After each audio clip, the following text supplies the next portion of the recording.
Okay, so I had watched a video of a gentleman who had taken a little K-Pod cup and was like, what do you do if you don't have a coffee maker or K-Pod like maker, right? Coffee maker. So he basically cut open right under here and showed there was a filter inside, and then showed you can pour hot water into here and then filter through here. But let me tell you, that took forever and it was just way messy. So I decided to just get some coffee filters. And this is a quick way without using the coffee maker. And I got unbleached because, as we know, bleach is a chemical. And they tend to bleach almost everything we know. Sugar, filters, there's just so many things that companies bleach. So if you can get unbleached, this is just the local store. So I just got the coffee filter.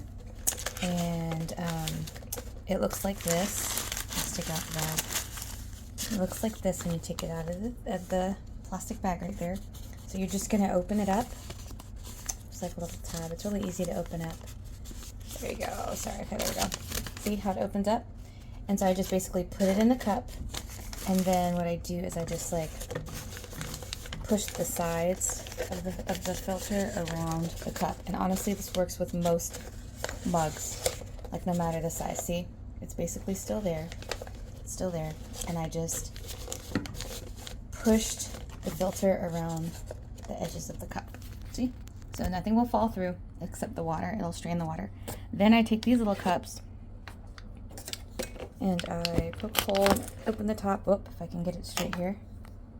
All right. All right, I'm back, folks. So I went ahead and I cut the top of this K-Pod cup off.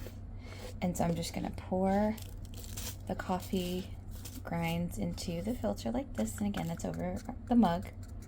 Okay, so see, it's empty. The filter's down there, but we're not using that because that's ridiculous. It takes forever. So don't worry about if you get coffee grinds everywhere. It's not going to come through the filter. So what you're going to do, depending on the size of your cup, now if it is really small, you might have to use one hand like this and carefully pour the boiling water in the middle of the cup. Don't get it on your hand, okay? But because I know that this is secure, I've done this for quite a while, I made sure the edges are really tight around here. You don't have to tie it or anything, just make sure it's really bent around the edges like that. Then you're just gonna take your hot water, boiling water, they say cool down just a tiny bit, because you don't wanna crack your cups and mugs by immediately putting boiling water into a room temperature or cool cup, because that can make it crack and bust. So this has probably just been a couple minutes cooling down, still steamy. And we're gonna pour the water into there like that. I'm gonna do it carefully because you don't want it to overflow and get everywhere and make a bigger mess. See the water? Look at that. And it is straining right now as we speak, getting that yummy coffee flavor down there. All right, so we're gonna just keep adding the water. And another thing about using a filter like this is that depending on the size of your cup, if your coffee cup is not that big, at some point you may want to lift this. Okay, so at some point you may want to, I usually use two hands, but it's okay to lift it. The coffee won't come through, see that? And you may just want to check and make sure that the coffee level is not like reaching the filter, because if it is, then it's kind of like not going to strain probably like it needs to. So you're just going to check and see, look, I still have room down there. So I'm going to put this back on. All right, so my coffee filter is back on. I'm going to finish pouring the water in here. And you'll kind of learn how much boiling water you should use when making your coffees. That's something that you'll kind of learn, you know, as you're making these. I only ever fill my cups about 3/4 of the way because I like to add milk and creamer, so, in my coffee. So as you can see, it's going down. See that?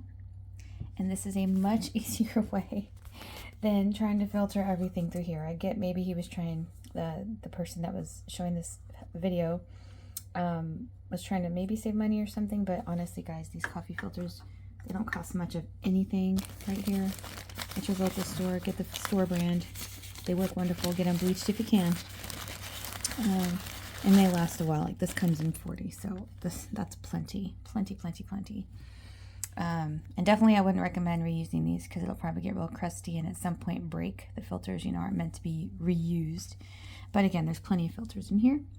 And so as you see, it's still slowly going down. Now my question would be, if it's kind of sitting there, is if I finally reached the level that I needed in my cup, and that's why it looks like it's still like that. So I'm going to carefully make sure I don't pour the grinds out into the cup. See? Yep, see, it was already touching the bottoms. That's why it wasn't looking like it was draining. It was just sitting there, see? So I kind of hold it up and carefully, because it was hot boiling water, right? Just hold it up over my cup. Just let it drip a little more. Okay? And I do not sit here and wait for this completely to stop dripping. What I do is I hold my cup with one hand and I hold this with the other, and I walk over to the trash can so I can throw this away so I'm not dripping coffee all over the floor. But I'll be right back. I'm gonna go ahead and throw this in the trash. All right, and there you go.